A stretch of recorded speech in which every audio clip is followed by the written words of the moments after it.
Hello నమస్తే వనక్కం సస్యకాల ఆదాబ్. Welcome to my channel cookery pots. నేను మీ ఆరిక. ఇవాళ నేను మీకు వామాకుతో ఆమ్లెట్ ఎలా తయారు చేసుకోవాలో తయారీ విధానం ఏంటో చూపిస్తాను పదండి.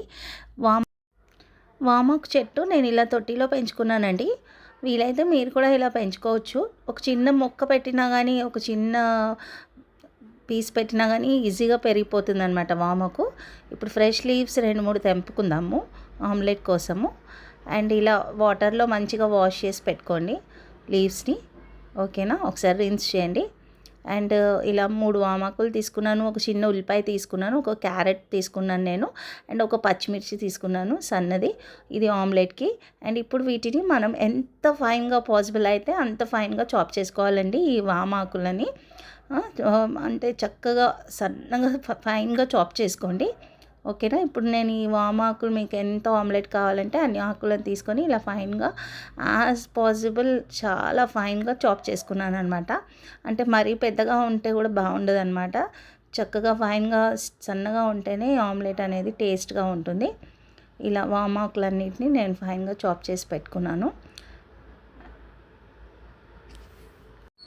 అండ్ ఇప్పుడు మనము ఆనియన్ కూడా ఇలా ఫైన్గా ఆమ్లెట్కి ఎలా చాప్ చేసుకుంటామో సన్నగా అలా చాప్ చేసుకోవాలి. అండ్ ఒక పచ్చిమిర్చి తీసుకున్నానండి, దాన్ని కూడా ఫైన్గా చాప్ చేసుకున్నాను. అండ్ క్యారెట్ ఒకటి తీసుకున్నాను చిన్నది.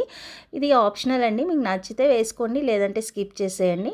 నేనైతే దీన్ని ఒక చిన్న గ్రేటర్ తీసుకొని సన్నగా ఇట్లా కొంచెం గ్రేట్ చేసుకుంటున్నాను అనమాట. మరి ఎక్కువ వేసుకోవద్దు, క్యారెట్ డామినేట్ చేసేస్తుంది ఓమాకు ఫ్లేవర్ని. కొంచెం అలా వేసామా లేదా అన్నట్టుగా లైట్గా వేసుకుంటే సరిపోతుంది. ఈ చాప్ చేసుకున్న వెజిటేబుల్స్ అన్నిటినీ ఒక బౌల్లో వేసేసుకోవాలి. ఇప్పుడు వేసేసుకొని మనం చక్కగా మిక్స్ చేసేసుకోవాలి అన్ని ఇంగ్రీడియంట్స్. ఇప్పుడు ఇందులో కొంచెం కారము వేసుకున్నాను, ఒక హాఫ్ స్పూన్, చిన్న స్పూన్ అంతా హాఫ్ వేసుకున్నాను. అండ్ నెక్స్ట్ వచ్చేసి మనం చిటికెడు పసుపు కూడా వేసుకోవాలి ఇందులో.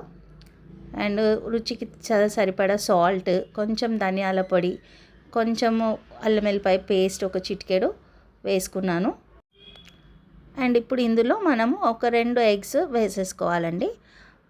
మీరు ఎంతమంది ఉన్నారో దాన్ని బట్టి మీరు ఎగ్స్ ఈ మెటీరియల్ అంతా కూడా సెట్ చేసుకోవాలన్నమాట. నాకైతే ఇది సరిపోతుంది, 2 ఎగ్స్ వేసుకున్నాను నేను. ఇప్పుడు చక్కగా ఒక ఫోక్ స్పూన్ తోటి బీట్ చేసి పెట్టుకోవాలి. అండ్ స్టవ్ ఆన్ చేసుకొని ఒక పెనం పెట్టుకోవాలి. ఐరన్ పెనం అయితే బాగుంటుందండి, నేను ఎప్పుడు ఐరనే ప్రిఫర్ చేస్తానన్నమాట. ఇప్పుడు పెనం వేడయ్యాక కొంచెం ఆయిల్ వేసేసుకోండి, ఒక 2 స్పూన్స్. మీరు కావాలంటే బటర్ తోటి కూడా వేసుకోవచ్చు ఆమ్లెట్ అనేది. ఆయిల్ అంతా ఇలా స్ప్రెడ్ చేసేయాలి మొత్తం పాన్ మీద. అండ్ వేడయ్యాక ఆయిల్ ఇలాగా మనం ఆమ్లెట్ వేసుకోవాలి, ఓకేనా. ఆమ్లెట్ వేసేసుకొని చక్కగా ఆమ్లెట్ అంతా స్ప్రెడ్ చేయండి. ఇలా మొత్తం ఆనియన్స్ ఏదైతే ఆమ్లెట్ బ్యాటర్ ఉందో మొత్తం ఇలా ప్యాన్లో వేసేసుకొని చక్కగా రౌండ్గా స్ప్రెడ్ చేసేసుకోండి. చూసారు కదా, ఆమ్లెట్ అనేది చక్కగా ఇలా ఒక సైడ్ ఫ్రై అయిపోయింది. ఇప్పుడు మరో సైడ్కి ఫ్లిప్ చేసుకోండి, మెల్లిగా ఆమ్లెట్ విరగకుండా ఫ్లిప్ చేసుకోండి. చూసారు కదా చక్కగా గోల్డెన్ బ్రౌన్ కలర్లోకి ఆమ్లెట్ ఎలా రెడీ అయిపోయిందో. ఇప్పుడు అదర్ సైడ్ కూడా మంచిగా వేగిపోయాక మనము ఆమ్లెట్ని ఇలా ఫోల్డ్ చేసుకోవాలన్నమాట. మీకు కావాలంటే ఇలాగే రౌండ్గా పెట్టేసుకోవచ్చు, నేనైతే ఫోల్డ్ చేసుకొని సర్వ్ చేస్తున్నాను అనమాట. అంతే అండి, tasty and yummy omelette ready అయిపోయింది, వామాకు ఆమ్లెట్. ఇప్పుడు నేను దీన్ని సర్వింగ్ ప్లేట్లోకి సర్వ్ చేసుకుంటున్నాను. చూసారు కదా ఈ విధంగా. ఇంతే అండి, ఈజీగా క్విక్గా 2 మినిట్స్లో యమ్మీ అండ్ డెలీషియస్ హెల్దీ వామాకు ఆమ్లెట్ రెడీ అయిపోయింది. చూసారు కదా, మీరు కూడా దీన్ని తప్పకుండా ట్రై చేయండి. ట్రై చేసి నాకు ఎలా ఉందో కామెంట్ సెక్షన్లో కామెంట్ చేయండి. నా ఛానల్ని లైక్ చేయండి, షేర్ చేయండి, సబ్స్క్రైబ్ చేసుకోండి. Bye, love you all.